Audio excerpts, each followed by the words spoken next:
Major funding for these broadcasts has been provided by grants from New York Community Bank, Capital One Bank, Eastern Consolidated, M&T Bank, Sterling National Bank, Terra CRG, Meridian Capital Group, the Witkoff Organization, Ariel Property Advisors, Chase Commercial Term Lending, Chase Mortgage Lending, Perfect Building Maintenance, Genova Burns. Additional funding has been provided by AKA Hotels Corming Communities, AmTrust Title Insurance Company, AVR Realty Company, Bank of America Merrill Lynch, Bank Leumi USA, Briarwood Organization, CBRE, Citizens Bank, Colliers International NYC, Collins Building Services, Connect One Bank, CPEX Real Estate Services, Dime Community Bank, Douglaston Development, Levine Builders, Flushing Bank, Friedman LLP, Handro Properties Handler Real Estate Organization, Hersha Hospitality, Hodges Ward Elliott, Inc., iFunding, Investors Bank, James D. Kuhn Real Estate Center at Syracuse University, Kilroy Architectural Windows, Madison Realty Capital, Matone Group, Mercantile Commerce Bank, New Banks, Newmark Grubb Knight Frank, Optimum Window Manufacturing Corp., People's United Bank, Polsinelli, Rosewood Realty Services, SJP Properties, Stonehenge Partners, TD Bank, the Knackle Group at Cushman & Wakefield, the Continuum Company, the Moynihan Group, and These Friends.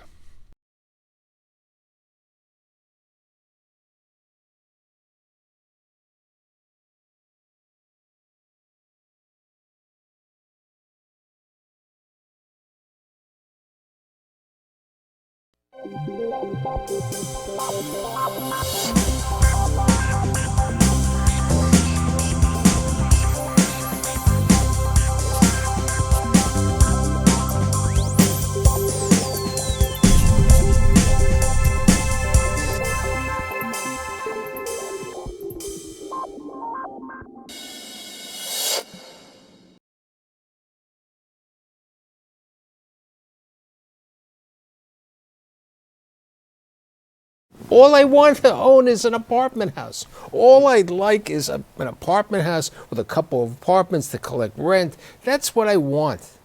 So everybody wants to own an apartment house in New York. An apartment house could be 4 stories. The apartment house could be 6 stories. But people love owning multifamily. So today I've assembled this group of 2 investment sales brokers and 2 owners of multifamily, one even being a partial banker, to provide their insight on what's happening in the multifamily business. My guests, they include Daniel Parker, Senior Vice President of Hodges Ward Elliott, Joe Pistilli, who is the CEO of Pistilli Realty Group, David Shorenstein, who is the principal of Silvershore Properties, and last but not least, Peter Vonderay, who's the Senior Vice President of Investments at Marcus & Millichap. On my right and my left hands, I have the investment sales brokers. So how is business in 2016 as compared to 2015?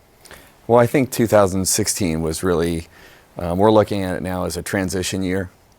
It transitioned from a time where prices were just going up, rents were always going up, to now the market's starting to separate itself a little bit, and maybe not everything is going up for no reason. So it's been a transition year that we think.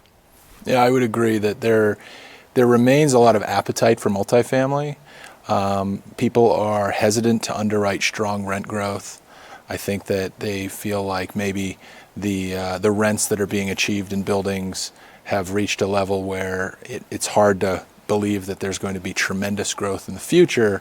So I think that has driven a lot of capital to opportunities where maybe there's rent stabilized leases that are way below market. They can see that there's upside in the building.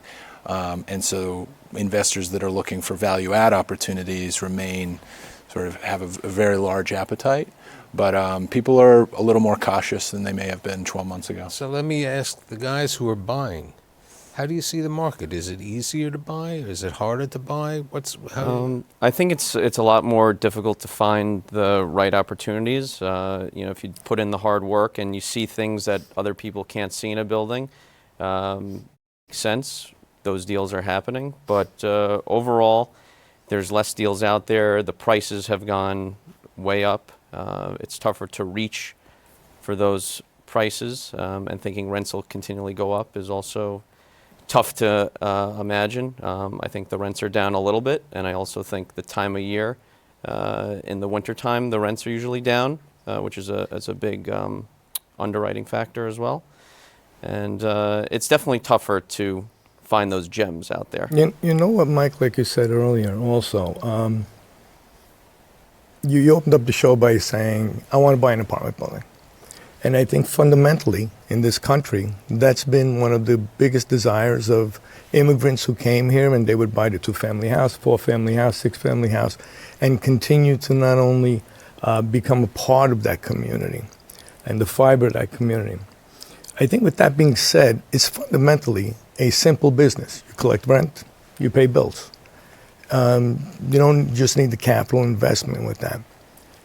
I think the days of that happening are changing. I think the investors today, and I think we can speak for each other, you really do need to put an operation in place.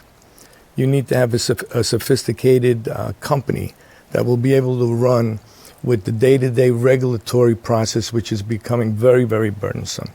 The DHCR or the Rent Stabilization Association, whichever they may be, the political system is really getting very, very, very involved with where your rents are going to go. So when we're talking about rent stabilized leases or rent stabilization in general, and yes, there may be an upside there.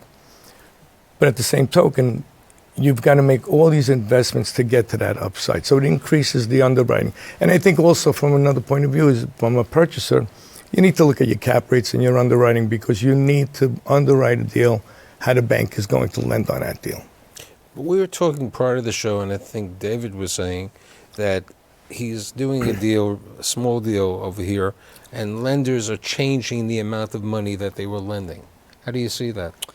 It's really happened in the last 6 to 12 months, where the lender is requiring at least another 10 to 20% in the deal, and there's no more, I guess, construction money available. That all has to be funded out of pocket. So when you look at a deal now, and you have to put in another $1 million on a $3 million deal, and the IRR shrinks. So you're not seeing the reposition money?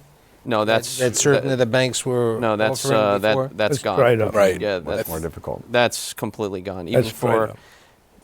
sponsors that have bought 100-something buildings like us, it's not available anymore. You really have to just fund that all out of pocket. And when you pencil that into your underwriting and you say, I'm going to have to put in X amount over the next few years, and you're paying out returns on that, the returns just dwindle, and it might not make sense to deal anymore. So since this is a show, that there's a capitalistic market. We're not doing affordable housing, that there's not a profit motive over there. How can you achieve the profitability, or how do you sell to people for them to achieve a certain profitability? What kind of yields can somebody get when they're buying a building? What are you selling it at? Is it 4% today? Is it a 3%? Is it a 5%? I mean, Well, just piggybacking off what you said, we just recently had a survey where we went out to our multifamily owners and we said, what are you going to be looking for next year? And about 75% of them said, yeah, we are buying next year. But what was interesting is between buying free market and stabilized, 60% came back and said we'd prefer to buy a building that has a majority of stabilized units. And that's another aspect. for my audience, would you explain what stabilized means? Right. So rent stabilization is a New York phenomenon that essentially freezes, in the current state, people's rent for 1-year leases. For 2-year leases, they have minimal increases. This has existed since World War II, I believe. And so because rent stabilized leases have enjoyed minimal increases over time, they tend to be below market leases, and that when those leases become vacant, or those units become vacant, an owner can invest money into the unit by renovating it and getting the legal rent to a higher level, and sometimes actually destabilizing that unit and taking it out of stabilization if the rent gets to a certain level above, say, $2,700. There's a lot of nuances to that. So are you seeing the same phenomena that Peter is seeing, more people wanting stabilized than free market? Well, I think there's a lot of capital that wants to add value in some way to real estate. Everybody wants to know that when they buy a piece of property that they're going to be able to do something to drive rent growth. And so as the brokers, I feel like it's been our job to be able to identify how can value be added to this property. That sometimes comes by way of rent stabilized leases that, there's an assumption that a certain amount of them are going to turn over each year, and that's going to unlock the below market lease upside. Other ways is marketing the preferential rents that are in place. That would be where the legal rent is higher than the market rent. And so by basically if the market rent assumption is that you can go in and say to the tenant, look, your legal rent is here and you're paying a lower rent, and we think that once we renovate the unit, the market rent will be here. They are able to execute a value add strategy using those preferential rents if the paperwork is there. Yeah, we were talking prior to the show about value add. One of the phenomena is that, apartments today, new buildings being built, a studio could be 400 square feet. A one bedroom could be 500 square feet. There are buildings that have great roots, like the properties that you own in Astoria, or in other parts, but you have a lot of properties in Astoria, and properties that you've bought in Prospect Heights and around the other sections, where you've been able to convert a studio or a one bedroom into a larger apartment. That's been a great way for you to increase your investment and your profitability, right? Yeah, I mean, that's really the only way these deals make sense, is to go in there, see what can be converted from 1s to 2s, 2 to 3s, 3 to 4s, possibly adding a floor or duplexing, certain things that I guess other people that are trying to break into the business aren't financially equipped to do or know how to do yet. But those are really the things you have to see in a deal for it to really make sense. And Well, if you want to achieve the highest rent per square foot in a building, you're going to increase the occupancy as much as you can. So, if we look at the market, the highest rents per square foot typically, except for the ultra high end, is you're taking a one and converting into a two bedroom. And, like we talked before, the living room and kitchen space are less important to these people. They work long hours, they go out to dinner at a different time, they come out to the bar, and they don't care if they have a kitchen, because there's really not a need. There's not the need over there. Just give me the room where I can sleep. They have locks on the door. And renovated and, a nice product. That's what Correct. people are looking for. Hopefully near the subway, in a safer area, and, their parents are usually involved in their first or second apartment, and they want to make sure that the kids are safe in a good area with a nice looking product that looks nice on the website. But all of this really has significantly improved the housing stock.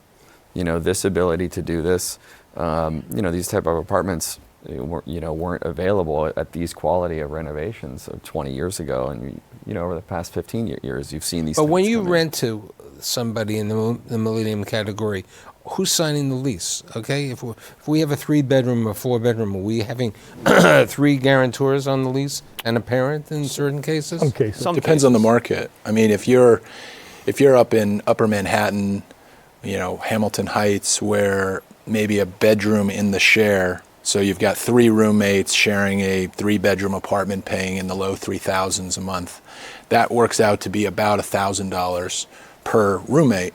And that's affordable to a teacher making $46,000. Most landlords want to see 40 times the rent. And so that's why some of these markets are more affordable to a bigger portion of the young graduates. You go to certain parts of Brooklyn, and that's not as affordable, because rents are much higher. So there. where would you say is the most affordable? You've recently bought a number of properties in the Bronx. How do you see the Bronx? I see the Bronx more of a cash-on-cash return. I do think that the prices in the Bronx are definitely appreciating, but I think the Bronx is also caught in the 1031 tax exchange. So for you get a better bang for your buck by going to an area like that. The Bronx does have competition. It has. I want to touch upon the alteration aspect of turning 3s into 4s and so on and so forth, apartments. I think the underlying philosophy of the city, the political philosophy of the city, really definitely makes an investor think outside of the box. And I think that from an investment point of view, from the average person who doesn't have the cash or the cash flow to be able to make all those improvements, to take units and get them to where the market would be, or gradually, progressively get them into the market to be, I think the city shoots itself in the foot. I think most investors want to do an investment, they like what they see, and they would like the tenants to also rent that apartment at a fair rent. I don't think it's always about getting the most dollar for your buck on that, on that unit. I think I think a landlord wants to have stability, Right. having the right tenant, as opposed to having a rotating door. Right, and there's a cost to the rotating door, and the other cost to the rotating door is also how do you maintain a community in place, and I think we spoke about that a couple of times. That's extremely important. The whole rent stabilization system should be set up for the purpose of stabilizing a market progressively. When you have a city of New York, in New York City, first of all, not everybody should live in Manhattan. It's just not, that's not the case. You can't afford it, you shouldn't live there. And that's why other neighborhoods would welcome tenants that can't afford there. But going back to the whole rent stabilization process and why you need an administration and a business, a company today, is really to keep up with the ongoing regulatory process that they're adding into the landlord. So a smaller landlord, who even a first-time landlord, would have a difficult time. I think a first-time landlord has a much difficult time. They don't have the nuances. They don't Right. understand the management. They don't understand the regulations. But they want to own. They do. Yeah. Well, I mean, look, if you look at, another thing we found out, we're talking about this year being a transition year in prices and all that type of stuff. All of our investors that we've talked to, we asked them, okay, well, where do you think prices will be 3 years from now? 75% prices will be higher. So the long-term idea of the value of these investments is very positive. A couple of years ago, I've had Francis Greenberger on my show, and Francis was, one of the forefronts of the conversion of co-op apartments. And Francis said recently he would never go through it today. Do you see people who are buying properties from you today, or also investments today, converting them to co-ops, to condominiums? Or with plans for condominiums? For the most part, that may be out there, but that's not the immediate plan. I think, I think the fundamental value maybe is there's a gut check in which they say, what are the condos selling for nearby? And there's some back of the envelope math done that's just validates the value of the per square foot price they're paying, and that there's maybe some upside available to them in a condo conversion. But the majority of people who are buying, say, pre-war buildings, very few of them are in the business of condo conversion. Have you, on any of your buildings, thought of condo conversion? We started the process, and then once we got down to the numbers, we were like, this makes no sense. The cost that it takes to really convert a small building to a condo, just don't make it financially viable. Well, the other thing is most apartment buildings are long-term owners, and from a tax standpoint, going through the conversion and the ultimate sales, sales process is inefficient use of the capital, Yeah, and you can't 1031 there as well. Now you're dealing. So there are a couple reasons why, it's a gut check, but maybe not an execution. Joe? We did two developments where we actually did the construction, one as a co-op and another one as a condominium, both in Astoria. One was the former Eagle Electric Company, and the other one, the condo, was the Steinway Piano Company. Both about 200 plus units. I agree with that. I don't think that that's the best way to go today. And I think also the financing component for people to be able to get into apartments outside of Manhattan. Manhattan is a very different element. It really, the buyer is different, the investor is different, the banker is different, the brokers are different. But when you go into these other areas, that the neighborhoods truly are ethnically changing themselves. They're taking on a completely different culture in these boroughs. The banks are very difficult to do end loans or mortgages most of the time. It's tough. It's not an easy thing. You know, we mentioned the Bronx, we mentioned Manhattan. You know, one borough that people have failed to really bring up, even though, you know, there's a new wheel coming to it, there is an outlet center, is Staten Island. I haven't seen anything, haven't really looked. Where is Honest it? with you. Staten Island? No, I agree. No. But, you know, there is a lot of hype in certain markets about different places. And, you know, I think if you live, you know, down by the pier, okay, and you can take the ferry, Staten Island is a great opportunity.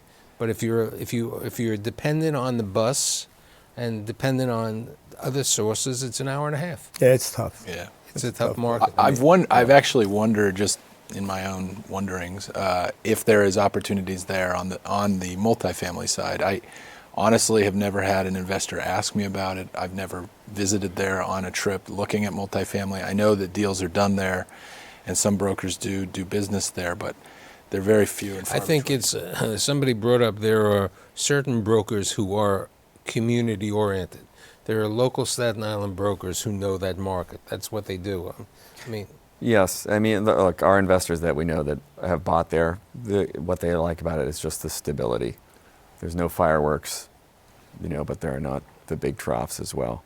But also, you know, with what you were saying about the different, you know, markets, you know, Bronx, and what we notice compared to Manhattan is that in some of the outer boroughs, you're buying for cash flow, and the majority of what you're buying for in Manhattan, you know, at least for the first part of the buy investment, it. appreciation. Yeah. And that's where the investors make most of their money. but there's And great appreciation, I think, today in Brooklyn and in Queens. without But there's a a doubt. difference Without a doubt. there's a difference in the concentration, and I go back to that.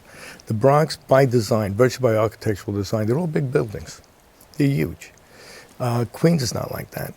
Queens, a lot of it is low rise, and some of it's residential two-family home. Brooklyn has a very unique cachet to it, and it had the brownstone type community. It had quick access into Manhattan. And it also has its own economic base. You can get a job in those boroughs. I don't know how much job opportunities in the Bronx. I mean, I really don't know. Look, the largest employer in the Bronx happens to be Montefiore Medical Center. So that is the employer of record in the Bronx. They have a large place, but that's, you know, there aren't It's other 400 things. people. No, it's 20,000 people, but you know it's a different world. From the I mean, for Astoria. these two California guys, I mean, it must have been a rude awakening for you to see what New York City was, especially the boroughs. But going Maybe a back nice to surprise. Astoria itself, which has been probably one of the best kept secrets, right now Astoria is selling for and renting for higher than Brooklyn. But if we can just touch upon the rent stabilization again, especially for a place like the Bronx, and the culture of it, I think it is important that the government treat the real estate industry not as a, you know, blood-sucking parasite. It actually does give one of the most important pieces to people. It allows them to put a roof over their Look, head. have you invested in the Bronx? I know you're in Brooklyn. I know you're in Manhattan. We're in Queens as well. We have a few buildings in Queens. I mean, we're looking in the Bronx actively. We have one building we're trying to buy now in the South Bronx. I mean, it just doesn't have the same type of neighborhoods that Brooklyn has, you know, with the bars, restaurants, transportation. That's really why we haven't gone all in there. We're starting to see that in the South Bronx, but it lacks the 6 families, 8 families, 16 families. That's our bread and butter in Brooklyn and Queens. And they like he was saying that most of the buildings are really big buildings. From an investor point of view, a free market investor point of view, is competing with affordable housing. Rent stabilization itself, or the DHCR, or our elected officials, should not be treating the free market or the real estate industry to be a substitute for affordable housing. They are two different things. That's why the Bronx has so much affordable housing. I have a question with regard to investors. Do you see foreign investors coming in for the multifamily business? We do, actually. In fact, when we have marketed properties, we do get a number of foreign investors. The one place that we see changing in the multifamily, both from kind of the pre-war up to the luxury, is Asian capital. Yeah. We think that in general, Asian capital has not been focused on multifamily very much. Multifamily doesn't exist in China in the same way it does in the United States, but that's changing. And so we think that once the Asian capital comes into the market in strength, it's really going to be an interesting time. I think the Asian market also likes new construction. They do. Yeah. And they want new. Yeah, typically you see it, you don't see the You foreign see the capital, but, development side. regardless where from, you like to see it, like newer construction, Right. free market. But the one big thing that I've noticed in terms of a new trend regarding foreign capital is that it used to be, institutions or pension funds, coming through an advisor, and that would be largely what you'd see. And now you're seeing the large private families that are foreign private families come in and make direct investments, maybe through one partner or an advisor. And so you're just seeing the size of the investor get smaller of transition from only an institution to a private family that may compete with a domestic private family. And that's a huge change. But we saw that in Middle East money many years ago. Okay, many years ago, the Israeli money, the foreign. Right.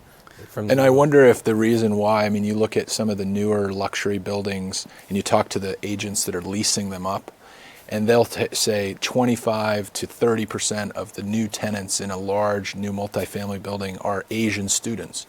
And so as they are educated in the U.S. and then they go back to their family and say, this is a really solid investment, we should get into this, I think that's creating a virtuous cycle that's going to push a lot of Asian capital into the United I would States. agree with that. A lot of competition these days in acquisitions, or is It's more competitive than it's ever been. There's a lot of brokers now that have entered the business, I think, in the last few years that have been calling these areas in Brooklyn and Queens, because those are real hot areas. There's been a lot of turnover over the years, and that's where I think brokers usually do well when there's a lot of turnover. But it's as competitive as ever. There's a lot of people with a lot of money. There's a lot of buyers out there. There's a lot of brokers out there, and it's never been more difficult. One last question. People talk about 1031. 1031, where you can have an exchange and postpone the gain to a later life. How much of your business is 1031? Of the selected buyers that win, I'd say it's north of 50%. We've found that the deals that we've been doing, we have 1031s that are competing, but it's less than 50%. Very little. Really? So you're not a 1031 junkie, as we would say? I'm an acquirer. I'm not a seller. Okay. I think we would probably not look to sell as many properties as we have if there were no 1031s. So as I started at the beginning, people love multifamily. They continue. The question is how the regulatory agencies and the government takes care of it, because if they make it too hard, people are going to say it's not worth it. And that's And Mike, the banks as well. Banks are changing quickly how they view commercial real estate. it.